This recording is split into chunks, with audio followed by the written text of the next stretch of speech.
Boa tarde, pessoal. Bem-vindos a mais um Rascunhos Econômicos. Eu sou o Léo. Bem, vocês viram, né?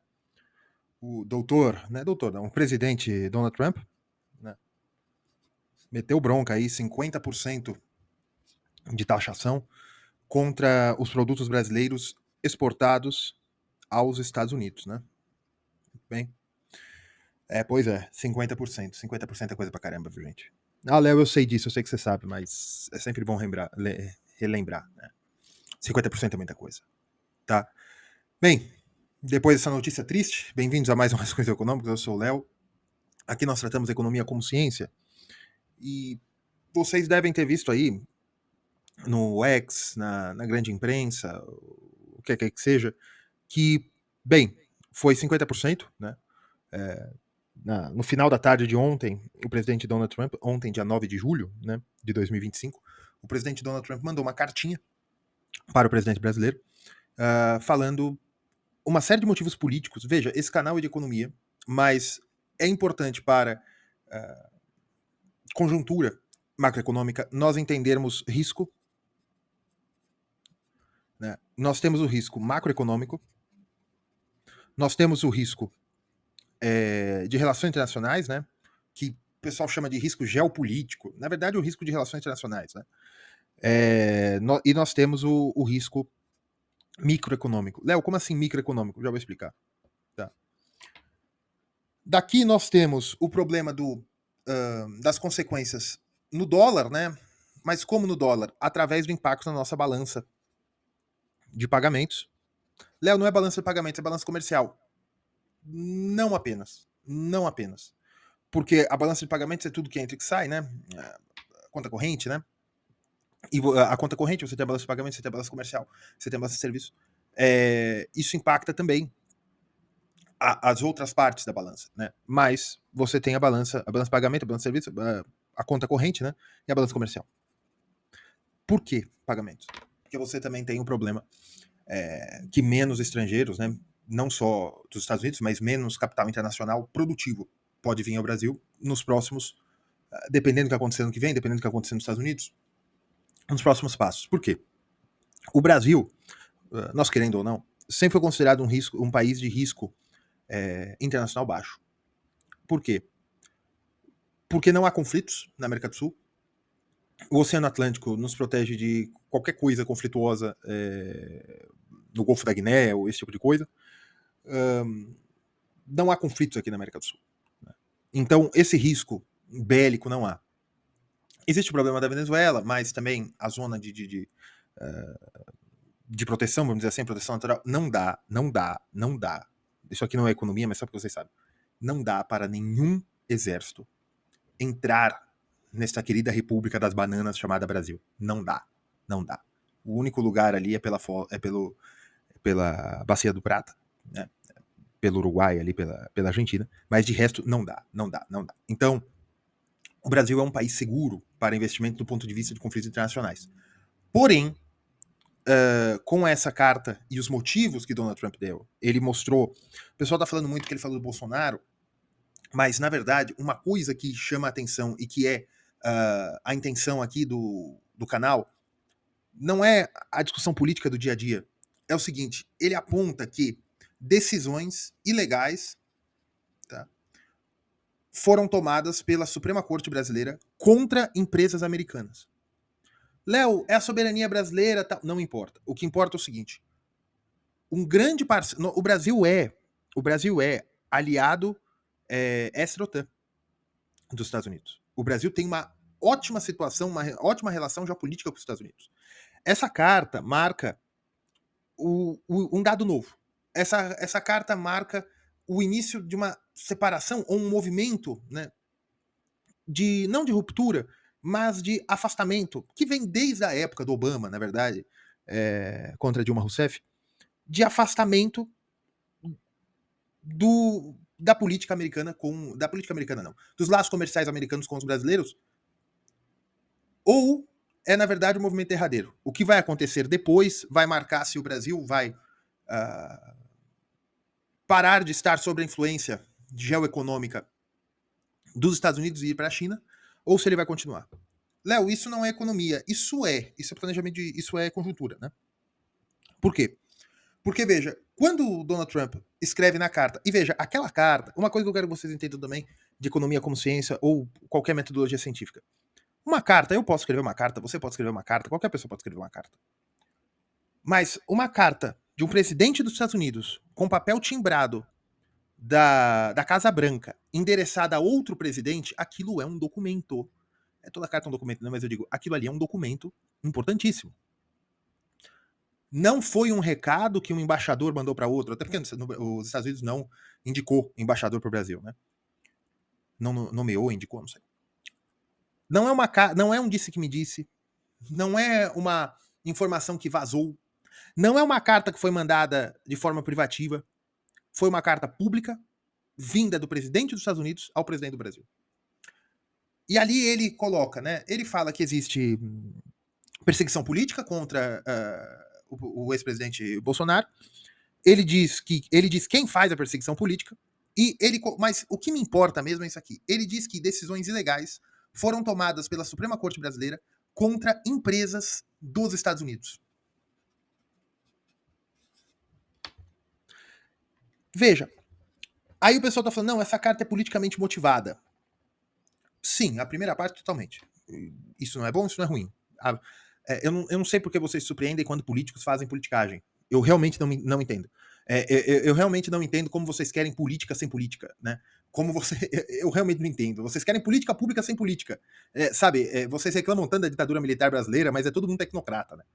O sonho de vocês é um contador, né, no Ministério da Fazenda. Né? Vocês querem política sem política, eu não entendo isso. Mas enfim, um documento político, né, mostrou que existe uma motivação política. Nossa, óbvio. Mas ele endereça o seguinte: existe uma motivação econômica, que é que o Donald Trump diz que o Brasil não vem tratando há anos as importações americanas da mesma forma que os americanos tratam as importações brasileiras, e que chegou a hora dos Estados Unidos mostrar reciprocidade, vamos dizer assim. E ele vai meter 50%. Nossa, Léo, que tipo de reciprocidade? Tem produtos, sim, que o Brasil cobra mais do que isso, tá, para importar dos Estados Unidos. Tem sim. Não é a pauta de exportação, não é. Mas tem coisa que o Brasil cobra. Aparelhos eletrônicos, gente. Ah, mas aparelhos eletrônicos não vêm dos Estados Unidos. Ah, sim, a maioria vem da China, mas os que vêm é porrada. É porrada. Sim, tem coisa que a gente cobra. E tem o setor audiovisual, que a gente coloca coisa pra caramba em cima dos Estados Unidos. Não se esqueçam que os Estados Unidos exportam, é um grande exportador de filmes, músicas, esse tipo de coisa. A gente coloca porrada. Então, tem mais ou menos isso. Ele diz que é reciprocidade porque o Brasil cobra muito imposto de importação, né? Dos Estados Unidos. E ele coloca uma outra coisa na carta que se chama tarifas alfandegárias e não alfandegárias. Uma tarifa alfandegária é o que você paga para a mercadoria entrar num país, né? Tarifa de importação. A não alfandegária é qualquer complicação, regulamentação ou taxa específica que não tem caráter alfandegário. O que é isso? Eu quero importar um motor. Tá? Eu quero comprar um carro antigo, porque, veja, o Brasil não pode nem importar veículos usados de outros países. O Brasil é muito complicado para importar. Tá? O Brasil é um país muito fechado. Eu quero importar aqueles Mustangs 1970 ou aqueles Camaros 1970, né? Quero comprar aqueles carros. Eu sou um rico empresário brasileiro, eu quero importar aquelas porcarias. Muito bem. Você pode ter problemas. Não é só pagar um imposto de importação, porque você pode importar carro com mais de 30 anos no Brasil. Dependendo, você pode ter problemas para a legalidade daquela importação por sentido de legislação ambiental, negócio de poluente. Às vezes, carro é mais difícil, né? Mas às vezes algumas máquinas, alguns equipamentos você não pode importar porque existe o fitossanitário, né? Então, um fluido, um combustível ou algum químico que aquilo foi construído, você não pode importar, ou você tem que pagar uma sobretaxa por culpa que a química pode ser contaminante, um tipo de coisa. Então você tem algumas taxas ou até algumas proibições que o Brasil justifica falando que não é por ponto de vista comercial, mas é fitossanitário, ou por regulamentação. Olha, eu não posso, os Estados Unidos não exportam, vamos supor, televisões para o Brasil, porque a tomada americana não é a tomada brasileira. E isso aumenta muito o custo de fabricação para fazer a tomada brasileira. Então os Estados Unidos não exporta a tomada, não exporta para o Brasil, porque aumentaria muito o custo marginal da exportação daquelas televisões, e isso é uma barreira, é uma forma do Brasil se proteger fazendo uma tomada da forma que é só brasileira. Léo, é verdade isso? Isso pode ser um pouco teoria da conspiração, mas de fato, você fazer algumas regulamentações específicas de peso, pesos e medidas, né? Que alguns aparelhos eletrônicos têm que ter uma carga elétrica ou um tamanho de plug de tomada ou um determinado ou banda de rádio, né? O que os aparelhos devem utilizar da banda de linha de rádio, né? Do espectro da luz invisível, para você fazer a conexão, tal, é uma forma de regulamentação. A Anatel, por exemplo, ela tem que certificar todos os produtos eletrônicos que entram no Brasil. E existem algumas reclamações que empresas americanas fizeram ao Trump no começo do mandato, né, há uns 3, 4 meses, dizendo que muitos aparelhos eletrônicos dos Estados Unidos têm que pagar um sobrepreço para entrar no Brasil, porque a Anatel cobra uma série de certificações. Mas também tem um outro passo, né? Todos os países do mundo cobram esse tipo de certificação, né? Então, mais aquele negócio, né? Quem pode mais chora menos, né? E quem pode, e por consequência, quem pode menos chora mais, né? Então, você tem isso de tarifas não alfandegárias. Muito bem. Léo, mas qual é a consequência disso tudo para o meu rico dinheirinho? Olha, o seu rico dinheirinho, não sei. Só que eu vou falar uma coisa para você. Ele falando isso de que os atos da Suprema Corte Brasileira são ilegais contra empresas dos Estados Unidos, isso marca uma ruptura em relações bicentenárias de amizade entre os Estados Unidos e o Brasil. Uma crise mais ou menos parecida foi durante a ditadura militar, que o Ernesto Geisel queria a construção do programa nuclear brasileiro. E os Estados Unidos, já muito influenciado por movimentos de artistas intelectuais, não acreditem em tudo que vocês veem em filmes, tá? Não acreditem em tudo que vocês ouvem falar na imprensa, principalmente testemunho pessoal, tá? Durante a ditadura militar, Geisel rompeu com os Estados Unidos por conta da pressão que os Estados Unidos fez contra a repressão do governo brasileiro, tá? Nossa, Léo, sim, é verdade, tá? Isso é verdade. Houve muita pressão do governo norte-americano, se eu não me engano, foi durante a administração democrata, mas também que se não for, não importa, né?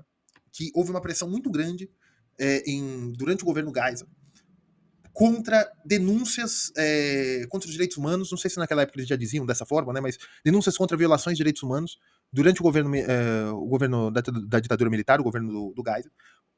Essas denúncias tomaram um corpo muito grande, né, principalmente pelos intelectuais e artistas brasileiros exilados e autoexilados fora do Brasil na época, e isso pressionou muito o governo Geisel. O que Geisel fez? Bem, Geisel apoiou a independência da África Portuguesa, Geisel se alinhou a Cuba para mandar tropas para a África Portuguesa, para Angola especificamente, e Geisel fez um acordo com a Alemanha Ocidental para a construção do programa nuclear brasileiro. Tá? Além da abertura, além de colocar exportações brasileiras para os novos governos que nasciam na África subsaariana com a descolonização. Então, houve sim, com o resultado de uma pressão dos Estados Unidos contra o governo brasileiro, dizendo mais ou menos as mesmas coisas que eles estão dizendo hoje, na época da ditadura militar, eles fizeram um pressionamento do governo brasileiro sair um pouco do eixo Brasília-Washington e ir para a África, ir para a América Latina, né? Abrir laços comerciais com outros países. Com a diferença que naquela época, né, era mais fácil ao Brasil porque a produtividade brasileira era muito mais alta do que de outros países. Sim, o Brasil mandou tropas ou treinou tropas angolanas, né, dos movimentos revolucionários angolanos no Brasil, e deu muitos equipamentos para aqueles governos que nasciam na África na época. Né? Equipamentos o quê? Ônibus, carros, automóveis e bens bélicos que precisam de ferro, né, gente? Bens metálicos. E enviou para esses países. Também teve a produção de outros químicos. O Brasil exportou muitas armas para o Iraque, um pouco depois, né? Mas exportou muitas armas para o Iraque, exportou muitas armas para a Líbia, né, nessa época. E o Brasil, então, procurou fazer a exportação para um mundo não explorado, vamos dizer assim, né? Para países mais periféricos do sistema internacional. Muito bem. Hoje, veja, a pressão americana é mais ou menos a mesma. Com a diferença que naquela época era uma pressão plenamente política, né? E os militares, né, se anteciparam e viram que com pressão política logo viria pressão econômica. Hoje é uma pressão econômica para fazer uma pressão política. E eu digo, a mim não me importa se as ordens são ilegais. A mim não me importa se há perseguição política hoje ou não há. O que me importa é o seguinte: uma carta do presidente americano ao presidente brasileiro diz que há e justifica um ato legal dos Estados Unidos contra um aliado histórico que lutou ao lado dos Estados Unidos na Primeira Guerra Mundial, na Segunda Guerra Mundial. Vocês entendem o peso disso? Eu falo muito mal do Brasil, mas veja, o Brasil não é um paizinho que começou há 20 anos atrás. O Brasil não é uma pós-república soviética. O Brasil é o estado sucessor legítimo do Reino Unido, de Brasil e Portugal. O Brasil é o estado, é o Império do Brasil. A única monarquia das Américas feita daquela forma. Evidentemente que houve o Império do México, mas foi um pouco diferente. Veja, nós estamos falando de um país que lutou em solo europeu e que fez a ordem. O Brasil é um membro fundador da ONU, gente. É que o período 2003, na verdade, é o seguinte, né? O período 2003 até 2014 foi tão washbraining, né? Novos símbolos, novas coisas foram surgindo na mídia falante brasileira, que nós fomos esquecendo o que nós somos. Né?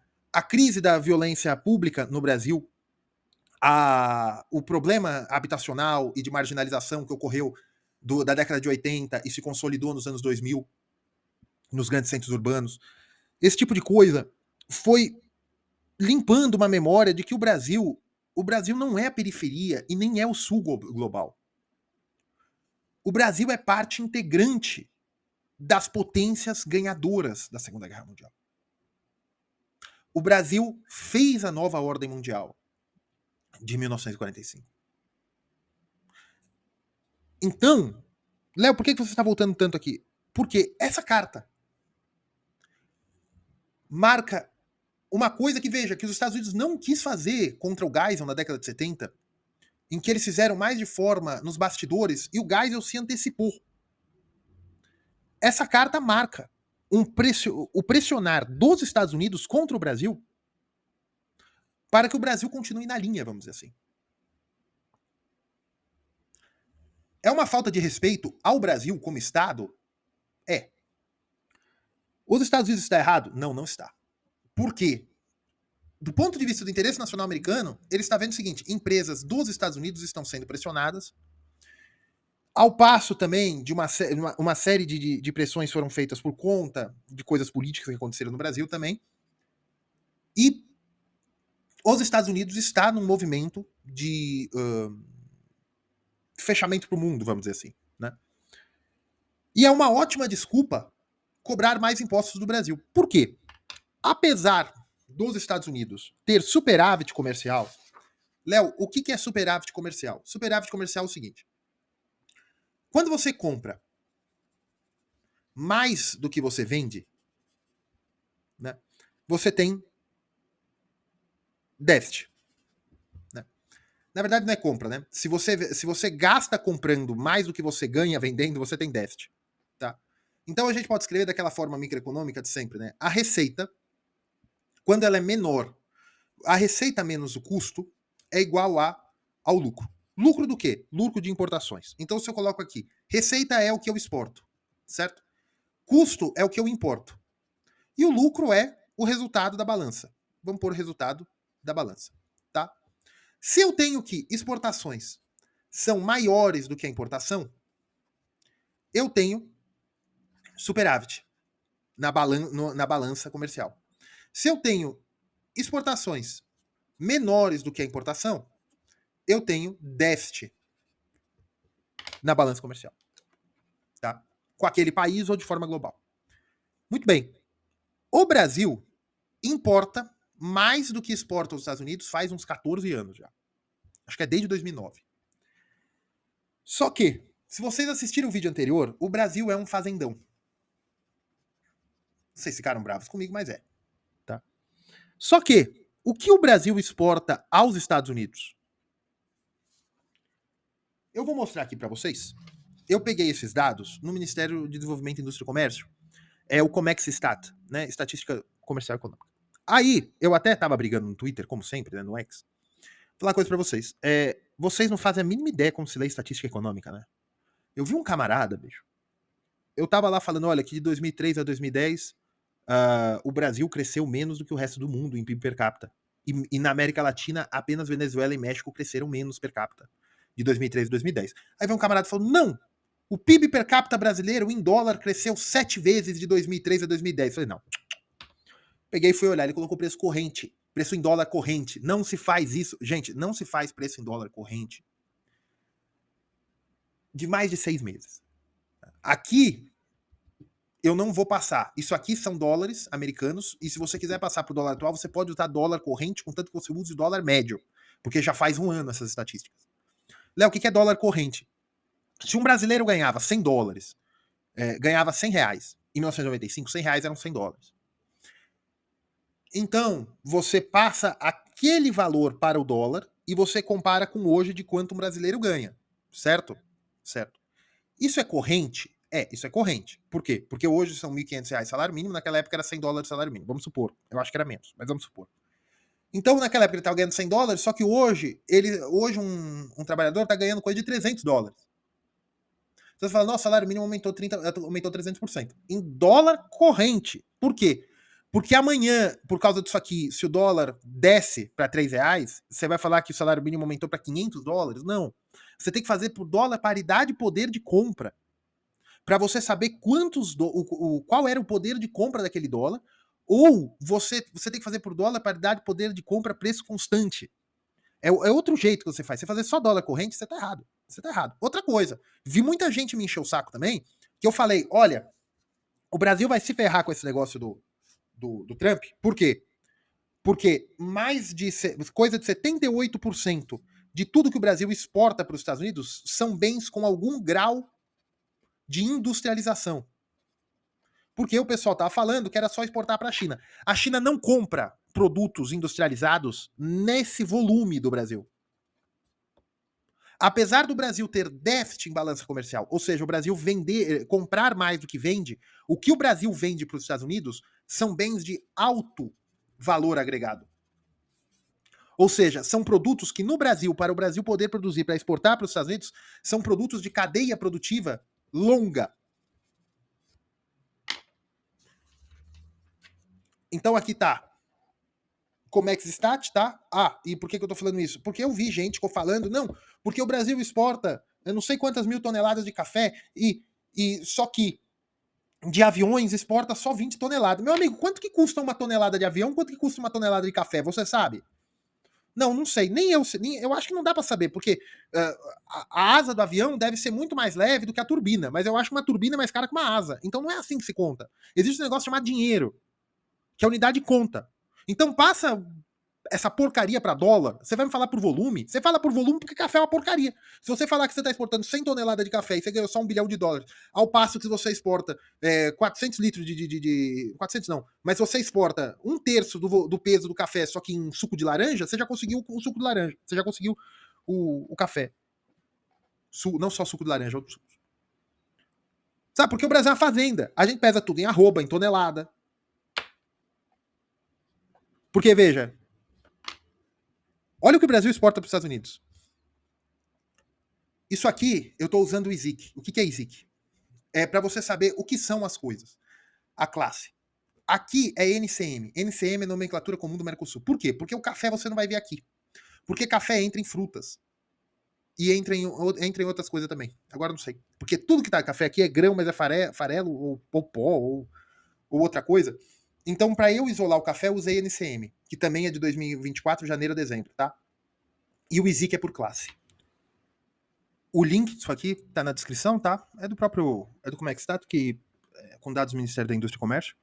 O link tá na descrição. Porque vai vir gente me encher o saco. Certo? Então veja, 70% de tudo que o Brasil exporta aos Estados Unidos são bens de alto valor agregado e com cadeia longa. O que é cadeia longa? Para você produzir aquilo, você precisa de muito emprego, tanto de capital físico, como de capital humano, o que gera muito capital financeiro. Veja, Léo, ferro e aço, ferro não é industrializado, porque esse ferro aqui é ferro que passou por metalúrgica ou siderúrgica. E aço, não existe aço na natureza, tá, gente? São 5,9 bilhões de reais, de dólares. Foram, né? De janeiro a dezembro de 2024. Gente, é coisa pra caramba. Por quê? Porque isso ajuda a manter a indústria brasileira. Léo, mas se o Brasil não é tão produtivo, e no vídeo anterior você falou que deveríamos ver de carreira, investimento, ou qualquer coisa que quisermos, em lugares que não precisa de tanto capital, uma siderúrgica precisa de muito capital, sim. Só que nisso é o que eu quero entrar também. Quando você tem que vender uma tonelada de aço. Tá, vamos supor, você tem que vender uma determinada quantidade de aço, e essa quantidade de aço custa $100 no mercado internacional. O custo para produzir na Alemanha, porque a Alemanha é uma grande produtora de aço também, o custo para produzir na Alemanha é de 90 euros, vai, $90 já, tá? $90. Então, o lucro tá baixo para você vender, tá? Porque eles conseguem produzir a 90 e eles ganham 100 por essa quantidade de aço. Muito bem. Só que no Brasil, o custo para a produção desse aço são $100. Mas $100 do quê? Por paridade poder de compra. Por paridade poder de compra, vamos supor que sejam $100 para produzir esse aço no Brasil. Léo, mas se eu vou vender por 100, então eu não vou produzir, porque não vai valer a pena. Só que, por paridade poder de compra, ou seja, o custo das coisas realmente, quando você pega os produtos e converte para o dólar, tem coisa que é mais barata em dólar, tem coisa que é mais barata em real. Por exemplo, um carro brasileiro que seja vendido no Brasil e nos Estados Unidos, se você pegar em dólar, às vezes ele é mais barato em dólar comprando nos Estados Unidos do que comprando no Brasil. Só que há produtos que a coisa é diferente. É mais barato você pagando em reais do que você comprando nos Estados Unidos. Como que você calcula isso? Por paridade poder de compra. Você tem que saber uma cesta de produtos em dólar e uma cesta de produtos em reais e você compara. Existe um índice que não é utilizado para macroeconomia, mas é um índice bem explicativo disso, se chama índice Big Mac. Eu fiz um vídeo sobre isso nos primórdios do canal. Quanto mais aberta é uma economia, menos diferença há entre o dólar comercial, né, o dólar financeiro, e o dólar por paridade e poder de compra. Alemanha, Coreia do Sul e Japão, eles são economias muito abertas para importação e exportação.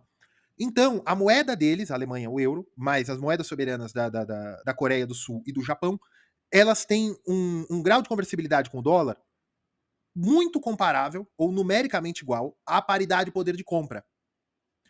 No Brasil, como o Brasil é uma economia fechada, praticamente, não de fato, não de jure, ou seja, não há nenhuma lei que feche o Brasil, teoricamente, mas de fato, o Brasil é um país muito fechado para o comércio. Então, o que ocorre é o seguinte: o dólar no Brasil vale mais do que por paridade de poder de compra. O que isso quer dizer? Que se o dólar hoje está a 5,50, por exemplo, sempre olhem, nunca vejam no rascunhos econômicos quanto está o dólar, certo? Por exemplo, o dólar está 5,50. O dólar, por paridade de poder de compra, deveria estar coisa entre 4,20 e 4,40.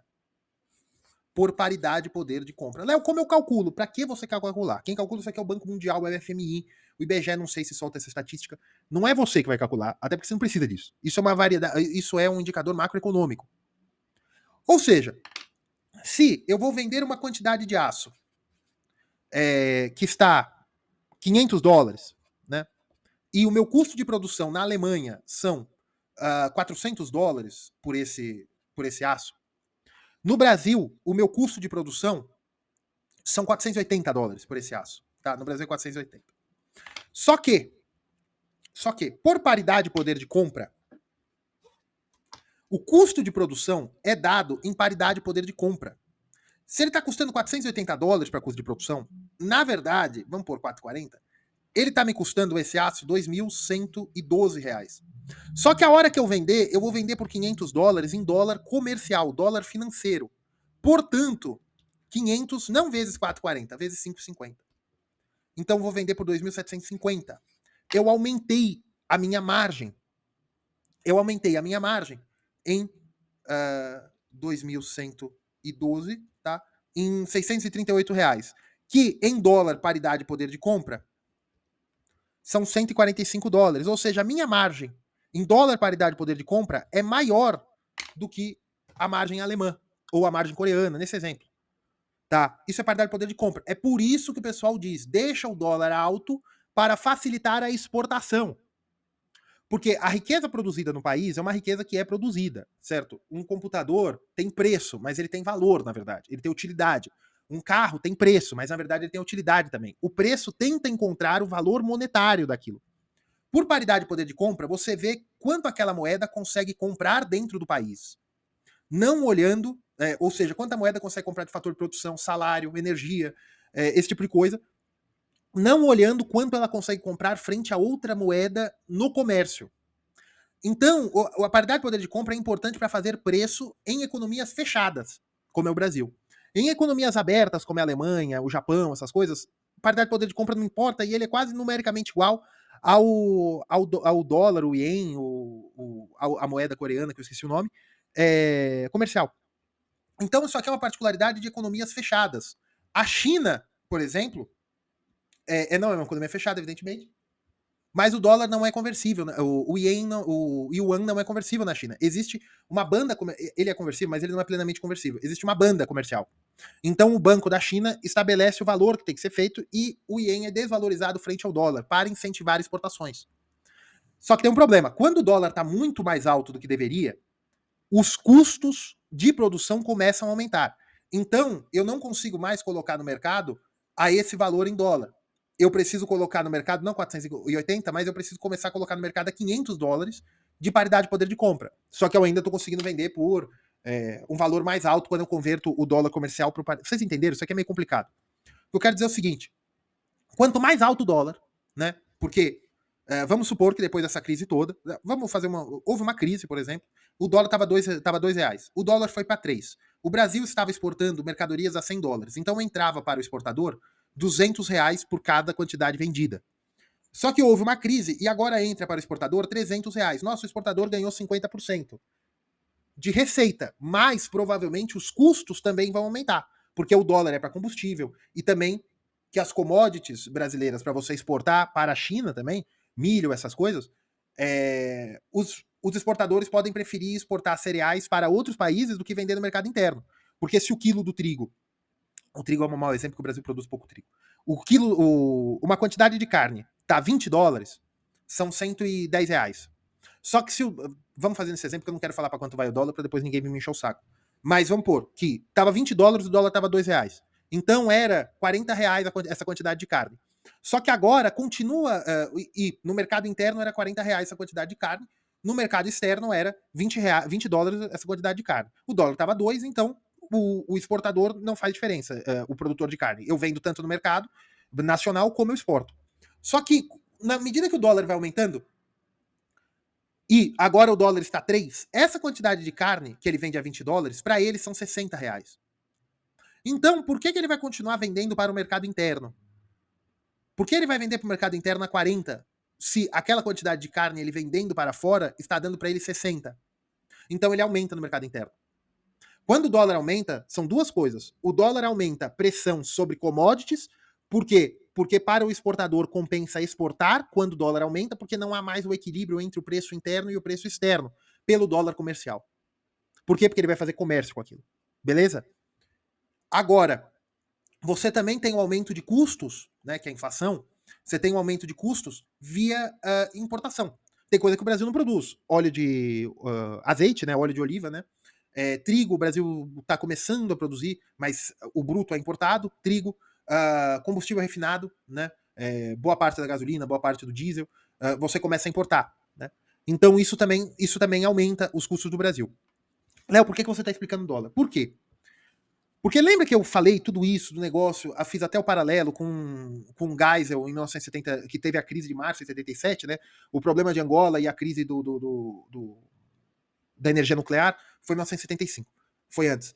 Mas o relatório, né, que foi a crise de março, que foi um relatório da Comissão de Direitos Humanos, ou algo parecido, dos Estados Unidos, condenando os abusos da ditadura militar brasileira, Isso já veio numa crescente. Vinha vindo numa crescente. Como aconteceu agora. Então pode ser que o investidor a longo prazo dos Estados Unidos, ou de qualquer outro país, decida não investir na produção brasileira. Uma empresa que tem uma montadora no Brasil, uma montadora italiana, uma montadora coreana, uma montadora dos Estados Unidos, da França, não importa, de capital desses países, podem falar, olha, eu não vou, eu tinha um programa de investimento de 1 bilhão. Eu vou reduzir esse programa apenas para manutenção da produção, não para ampliação. Por quê? Porque do jeito que está indo, existe muito risco do Brasil não ser excluído do sistema global, duvido muito, mas do Brasil dar um 360 e dobrar a aposta. 360 fica no mesmo lugar, não 180 e dobrar a aposta. Do Brasil se alinhar mais aos BRICS. Do Brasil virar uma plataforma de exportação para a China totalmente.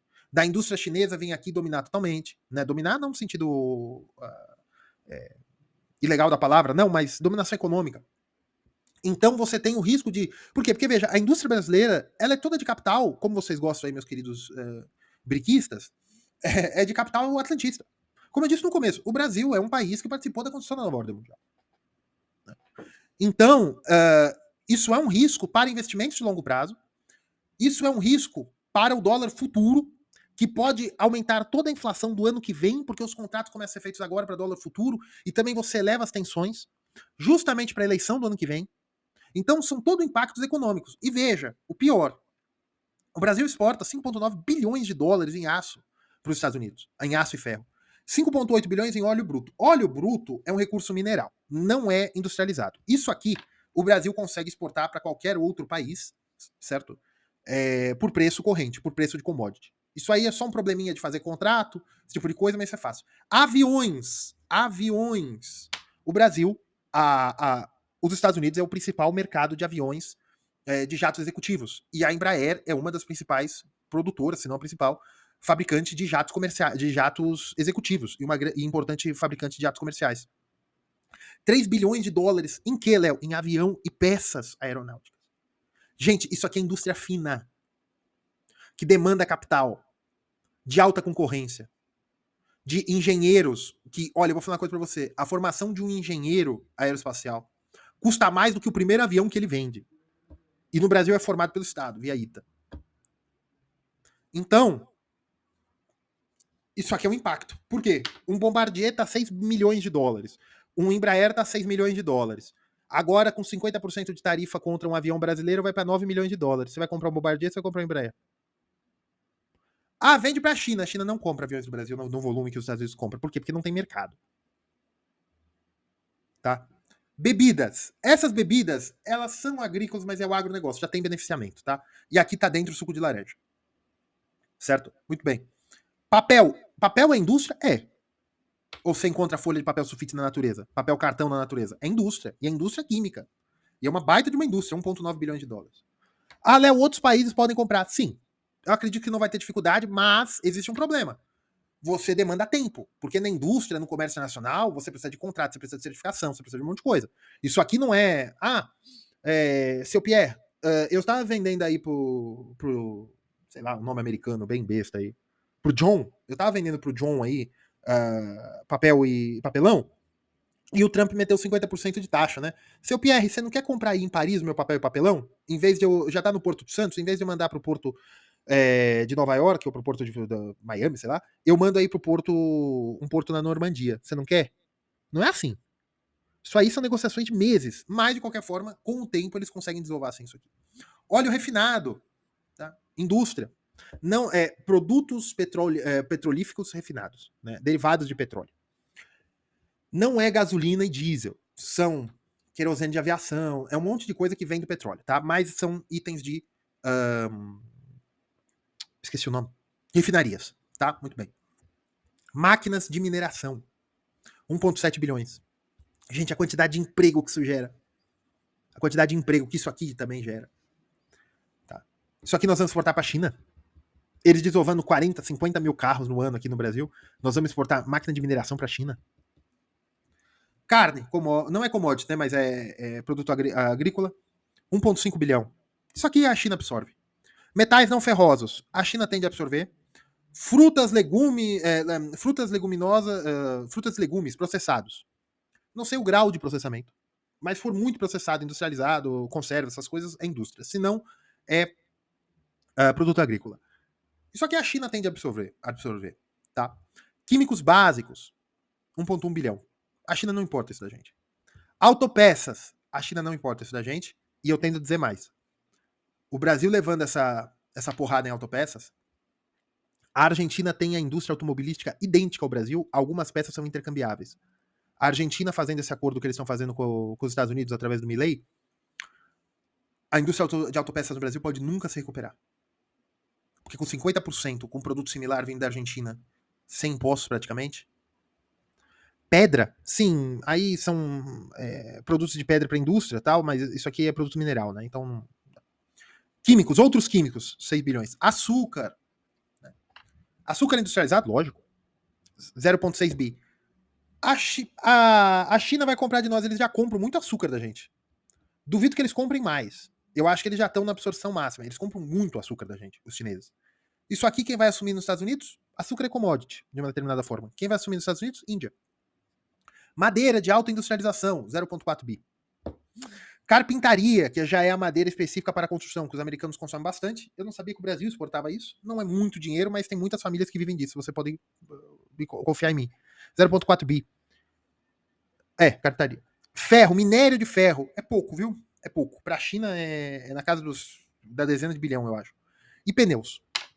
Desses pneus são muitos de próprias indústrias americanas, tá? Que fazem isso. E o café, que o pessoal falou, não, porque isso aqui não vai durar muito, que vai aumentar a inflação americana. Gente, não vai. Isso aqui, ó, tem um monte de país disposto a vender para os Estados Unidos. Aviões eles não vão. Por quê? Veja. Não, porque onde eles vão comprar café? Olha, quanto que tá um copo de café em Nova York? Tá $5? Um copo de café. Eu sei que 50% de imposto de importação não significa 50% na ponta. Pode ser 60%, como pode ser 20%. Porque pode se absorver o custo, porque eu não sei também quanto de um café o custo é a matéria-prima. Léo, como assim? O café vendido numa cafeteria, que custa R$10, ele gastou R$10 para fazer aquele bendito copo de café? Não gastou. Então a maior parte do custo do café vendido numa cafeteria, vendido o café, aquelas bebidas prontas de café, a maior parte do custo não é o pó de café. Tá? Pode ser o custo de capital, logística, funcionário, tá? Impostos. Mas vamos supor que hoje o café é vendido a 5. Vamos supor que todo o aumento de preço da matéria-prima, que é o pó de café, da matéria-prima, que é o café, né? Vamos supor que todo 50% de sobretaxa seja colocado no preço final. Vamos supor, não é assim que funciona, mas vamos supor. Ele vai para 7,50. Você acha que um americano vai deixar tomar café porque aumentou $2,50? Léo, mas é um absurdo. Mas vai ter gente que vai ficar bravo? Vai. Mas o americano também não é muito esperto com geografia, tá? 2,50. Um americano médio, né? Porque, olha, quando a gente fala, americano é burro, é isso, aquilo.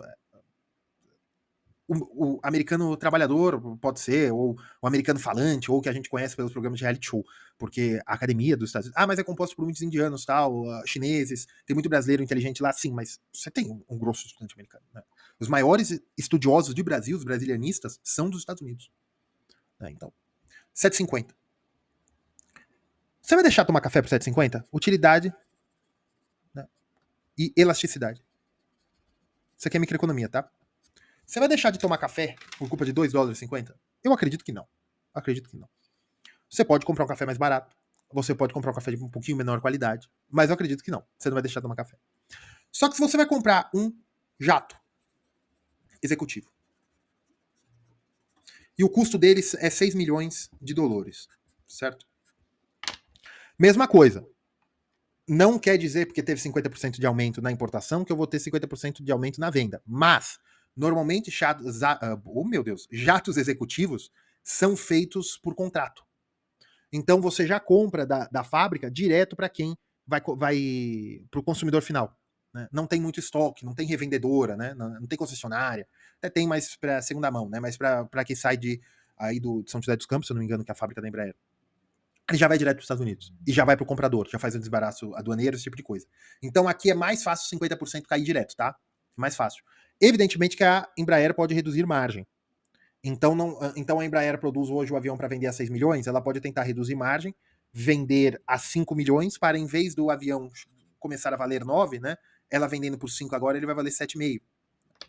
Ela reduz margem, ela segura a margem para na nota fiscal lá, quando passar na alfândega americana, eles cobrarem 7,5, não, eles cobrarem 50% para o custo do avião para o comprador não ser 7,5, ser 9. Mas aí eu te faço uma pergunta, um Bombardier deve estar uns 6 milhões de dólares também. Entre um jato executivo da Embraer de 9 milhões, de 7 a 9 milhões, e um Bombardier de 6, você vai no Bombardier ou você vai na Embraer? Ah, Léo, mas é 50% aqui, é 50% aqui. É, mas aqui esse 50% eu tô falando de 2 dólares e 50 centes. Aqui 50% eu tô falando de coisa de 3 milhões de dólares. Utilidade marginal do dinheiro. O que é mais caro em unidade? Café, suco de laranja, carne ou produtos de aviões, ferro, pneus, né? Porque aqui, a maioria, inclusive, são fábricas de empresas americanas que produzem no Brasil. Se isso aqui continuar, elas encerram a produção e vão para a Argentina. Se já não tem fábrica lá. Léo, e como é que fica o dólar? Você reduzindo a entrada de. Eu acho o seguinte: o mais importante aqui não é a balança comercial. O mais importante aqui é a percepção de risco.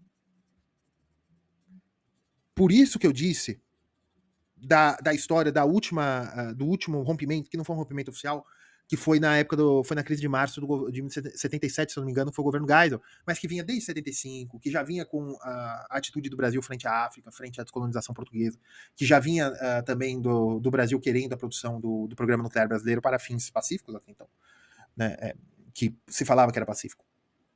E vinha tudo isso, e depois veio com.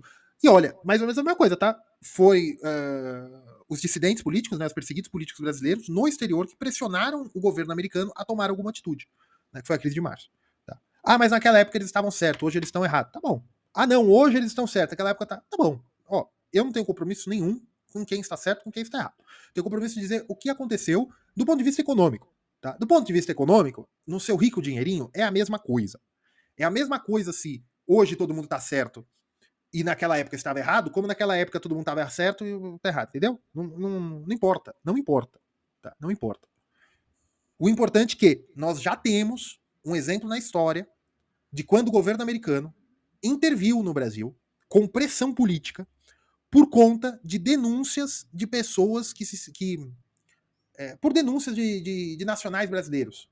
Tá? Nacionais brasileiros denunciaram junto ao governo americano em 77, um pouco antes de 75, e um relatório em 77, que foi a crise de março de 77, fez um rompimento brando entre o Brasil e os Estados Unidos. Que aí o Geisel quis se reposicionar no mundo, movimento que já vinha desde 75. Hoje, você vai falar, hoje não tem nada a ver, o pessoal tá totalmente errado e tá denunciando. Beleza, beleza, eu só quero dizer que o efeito é o mesmo. O efeito é o mesmo. Donald Trump fez um documento citando nominalmente coisas que ele acha como problemas do judiciário ou das atitudes comerciais brasileiras. E veja, ele cita o problema das atitudes comerciais brasileiras, da reciprocidade, e que a taxa agora é de 50%. Se o Brasil aumentar a taxa dos Estados Unidos por retaliação em 1%, esse 50% vai aumentar também. Se o Brasil aumentar em 2, vai para 52. Se o Brasil aumentar em 50, vai para 100. E assim vai. Certo? E ele cita também político. Ele poderia deixar só o problema da reciprocidade. O que você ia fazer? Então, aí o pessoal tá falando, não, os Estados Unidos, o Brasil vai na OMC. Pode ir. Pode ir, vai. Tá. O dólar, para mim, gente, vai ter muita tensão, tá? Vai ter muita especulação. Vai ter muita especulação. O governo brasileiro não recebeu a carta, né? Ele negou o recebimento. E isso pode fazer, sim, dobrar a aposta. Né? E dobrando a aposta, o céu é o limite do que pode acontecer. Provavelmente em algumas semanas tudo vai estar resolvido, mas nisso vai ter muita especulação frente ao dólar. E o problema é que quando você move muito dólar para cima, mesmo que depois tudo seja resolvido, o que era teto vira piso. Né? Você tem o dólar fazendo assim. Né? Aqui é o teto, aqui é o piso. Quando você tem muita crise, você tem isso, ele passa, e o que, depois que resolve, né, ele faz isso aqui. Depois que resolve, o que era o teto vira o piso. E pode ser que nunca mais volte. Por quê? Porque os preços já começaram a ser dados nesse nível. Tá. Isso aí, pessoal. Era isso que eu queria falar hoje. E para vocês entenderem de que não é o agronegócio que vai sofrer. Tá bom? Um abraço, pessoal. Curtam, compartilhem, fiquem com Deus.